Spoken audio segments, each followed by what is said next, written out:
this was inevitable, as a shocking new report has just dropped from Adam Schefter surrounding Mike Tomlin's future in Pittsburgh that is not only crazy, but reveals the truth behind, of course, his future with the team as soon as next week if they lose against the Ravens. We're going to break down this, wild report and discuss what it means going forward, as well as a ton of other updates, including one surrounding Darnell Washington that has fans fired up. But folks, before we get into it all, and I promise you're going to want to stay tuned until the end of this video, if you're part of the percentage who aren't subscribed to the channel, you guys have been absolute beasts with the support. So make sure to hit that subscribe button. Thank you guys. What a day. A lot to go over today. Coming off a brutal game against the Browns. Their worst loss of the year, probably the worst game from Arthur Smith as the offensive coordinator of the Steelers. Despite all that, crazy new report has just dropped a couple hours ago. Let's not waste any more time. Adam Schefter says in the Pat McAfee show that it's in the realm of possibility that Mike Tomlin leaves the Steelers with a loss on Sunday and goes and does TV next season or coaches somewhere else in 2026. Wow. Now, of course, next game is the last game of the year, so it would be technically leaving at the end of this year, but he's still under contract for, until 2027 or beyond, of course, this season. And the report is that he is now seriously considering leaving the Steelers if they lose against the Ravens. Now, I want to see what you guys think about this, because I'm sure there's a percentage of you guys who are celebrating in your chairs right now watching this video saying, I hope the Steelers lose, that way they fire Mike Tomlin. Me, I obviously want them to make the playoffs. I want them to beat the Ravens. I want to see what they can do. It's going to be a tall task without DK Metcalf and others. But this has been brewing for a while. Now, we know that sources came out fairly recently, a little bit ago, from Adam Schefter again, saying that the Steelers must decide on Mike Tomlin's option by March. So this game on this upcoming Sunday is not just going to change everything for this team as it pertains to making or missing the playoffs this year, but it has massive implications. Like, this is a generation-defining game. Tomlin's probably going to leave if they lose.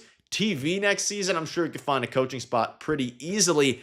But just to kind of go over some of the reports that dropped surrounding Tomlin's future, they're not going to fire Coach Mike Tomlin. This was a few weeks back, but they have a significant decision to make. And of course, team option in 2027. And according to league sources, they must decide whether to pick that up by March 1st. And they might not even want to pick it up. Like, Mike Tomlin might just leave himself or request that they don't pick it up, which is a far cry from what we've heard over the past decade of Mike Tomlin, over a decade of Mike Tomlin being, of course, a coach, well over a decade. But obviously of the Steelers, almost 2 decades at this point, 19 years, I think it is, or something like that. They're at a point now where they need to decide. The decision might be made for them. And if you haven't been following the Steelers for a while, this is the first time that it really feels like this game could be the end of Mike Tomlin's career. He has embraced Pittsburgh throughout his entire career. Love him or hate him, he's never requested to move.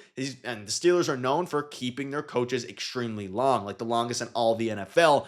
But this seems to be a tipping point. And it's not just the loss against the Browns. It's the way this team has played this year. The way that, and they were coming off of some really good games, but you need to win. Now, all this probably doesn't matter if you beat the Steelers, but there have been arguments towards keeping Mike Tomlin, arguments towards, they haven't won a playoff game in a decade, right? Or 9 years, since 2016.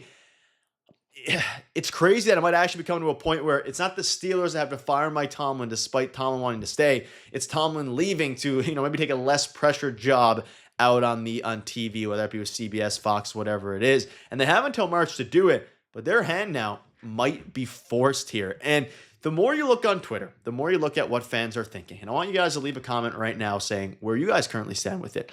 You'd see people talking about this. I'll never understand why the vast majority of fans and media call Mike Tomlin a future Hall of Famer.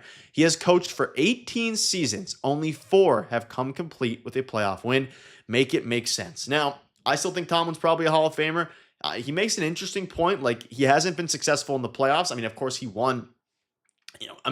On the grand scheme of things, he hasn't been successful in the playoffs. 18 years. He hasn't made the playoffs since 2016, sorry. At the end of the day, of course, Tomlin has made Super Bowl twice. He has some accolades to go over. But at the same time, folks, with 1 Super Bowl win in 18 years, it's obviously very good. 4 playoff wins. Is this the end of Mike Tomlin's, Pittsburgh Steelers career? Is a very good chance, and the organization's going to meet. All these different things are going to happen, but for Adam Schefter to say, just days away now from the last game of the regular season and the biggest game in a lot of our lives, as it pertains to outside the Super Bowl, of course, but as it pertains to the franchise's future, it's scary, especially with how you look at the importance of that last game. If they won that last game, if DK Metcalf doesn't throw that punch, the butterfly effect here for the rest of this team is absolutely crazy because all these things are coming together to have the biggest game of, again, a lot of our lives. It's a regular season game. And at the end of the day, Super Bowls, all these different things are much bigger. But regarding the future of this team, you could argue it's one of the biggest games we've ever seen from the Steelers. So let us know what your thoughts are on that. And speaking of that game, Darnell Washington broke his arm. And he broke it in the loss to the Browns. We saw it, him holding his arm after one of his receptions. He wasn't as dynamic as he always was, or as we come to expect. But he now has a broken arm, which means, it's unclear at this point if he's going to play. Like, you'd assume with a broken arm that you're not. But at the same time, we've seen crazier. Nick Farabaugh tweeted out some key injuries heading into next week. Eccles, Darnell Washington, Calvin Austin, James Pierre, Isaac Samalo. The only guy who's absolutely going to be out here is DK Metcalf. He is suspended, which is a little bit crazy, especially as more information comes out about the man who, I guess, antagonized DK Metcalf, if you want to call it that, antagonized or whatever word you want to use. We need our cornerbacks back, and having Brandon Eccles back is going to be huge. Having James Pierre back is going to be huge. You're going up against a Ravens team. You're going up against maybe Lamar Jackson, who is super dynamic, though dealing with his injury. Calvin Austin, at this point, I'll take him back as well. Obviously, hasn't had a huge impact this year, but, they didn't do anything, the wide receivers, in last night's game.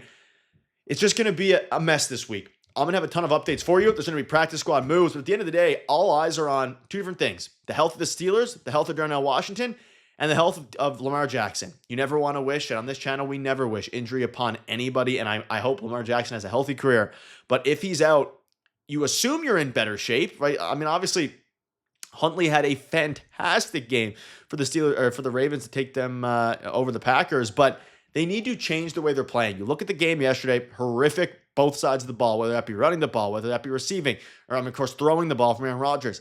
You can see here, Steelers need to have the wide receiver strategy this offseason they've taken to the O-line, cornerback, D-line, and some other spots. Throw multiple darts, resources, and details behind that position, and make sure it's not a weakness next season. You can't do it again.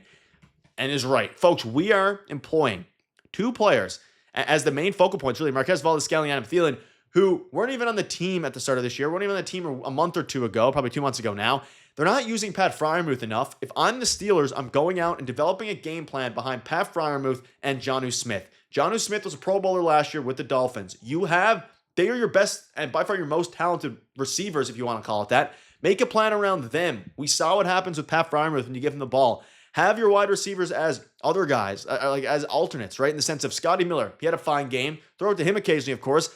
Focus in on Pat Freiermuth. Focus in on Jonnu Smith. You don't really have another choice. And, of course, Darnell Washington as well if he's available. But, folks, it's going to get crazy. It all comes down to Sunday, and we'll keep you up to date every step of the way. Let us know down below what your thoughts are. Do you want to see Mike Tomlin on the Steelers next year? Or do you think he should be fired immediately after the game against the Ravens? We'll keep you up to date every step of the way. Thank you guys for watching. You guys are beasts. See you later.